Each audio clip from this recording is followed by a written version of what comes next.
Now this is a perfect co-working space for my slaves, workers. In this guide I'm going to show you how to build an outpost, link outposts, build up a production, build a farm and a ranch. The first step is to find a suitable location. We can do that by scanning a planet and then select a place where we find the needed resources. After landing you can look for resources in the ground with your scanner, and by pressing R you can build an outpost. This will also show you all the available resources in the area. Do keep in mind that you won't be able to keep your outpost in a new game plus, so maybe don't put too much effort in your outpost if you plan to do that. After choosing your location you can now build inside your outpost. To mine resource off the ground you need to build an extractor. For the extractor to work you need power. Depending on your celestial object you have access to different kinds of power generation, but solar power is always an option. Unlike to Fallout 4 you don't have to wire anything, however this can be useful if you want to prioritize, for example the helium extractors, so that they will always give helium to the fuel generator.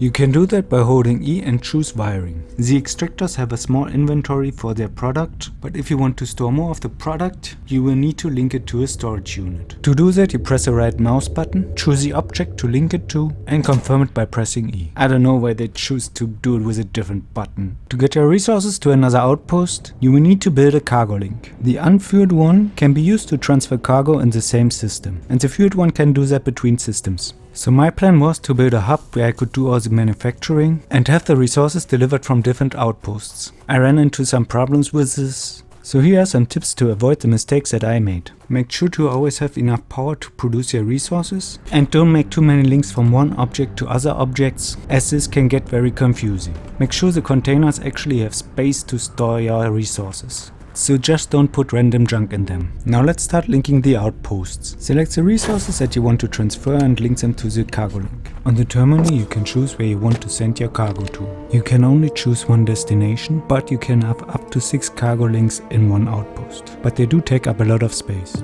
As destination I chose an outpost that will be used as a transport hub. Cargo links always work in both ways. There's a container for importing goods and one for exporting goods. This is important because now we want to send our goods to the manufacturing outpost in Jamison. Therefore we need a second cargo link, but this time a fueled one. Now we connect the import container from the non-fueled cargo link with the export container of the fueled cargo link. The best way to do this is start from the import container, as I had some trouble doing it the other way around. Now I went to Jamison and connected the cargo links. Unfortunately I was unable to see the connection on the other side, but it still worked anyway. From here I connected the importing container to storage containers and then to the manufacturing unit. Now this also works with helium-3, so that you can fuel your cargo link with resources from another outpost. For that, simply connect your importing container with a fuel container. If you want to, you can put a storage container in between. As far as I can tell, you can make nearly unlimited connections. This is important if you want to make advanced products, as you will also need to produce precursors for them. You can look at the Fabricator and it should tell you if the necessary resources are available.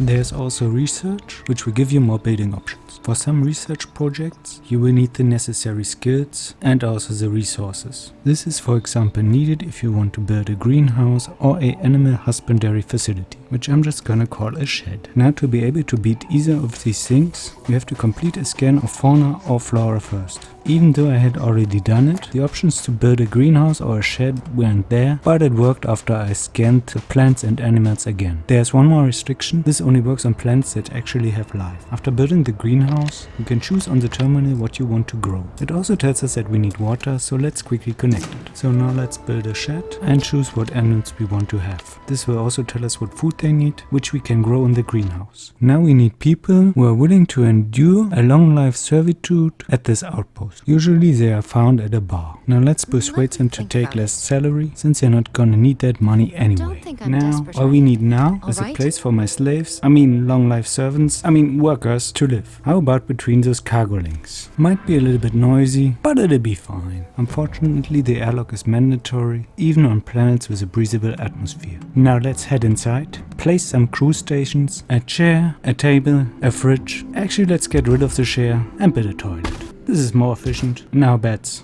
Actually, how about a coffee machine instead? With all that noise outside, they probably couldn't sleep anyway. Let's add a few more lights, some warning signs, a trash can, and maybe some robots as security. Oh, and of course we need a switch to turn on the lights. Oh yeah, we need to wire it. So let's put it outside. Yeah, let's just leave it here. Now that's what an efficient workspace looks like.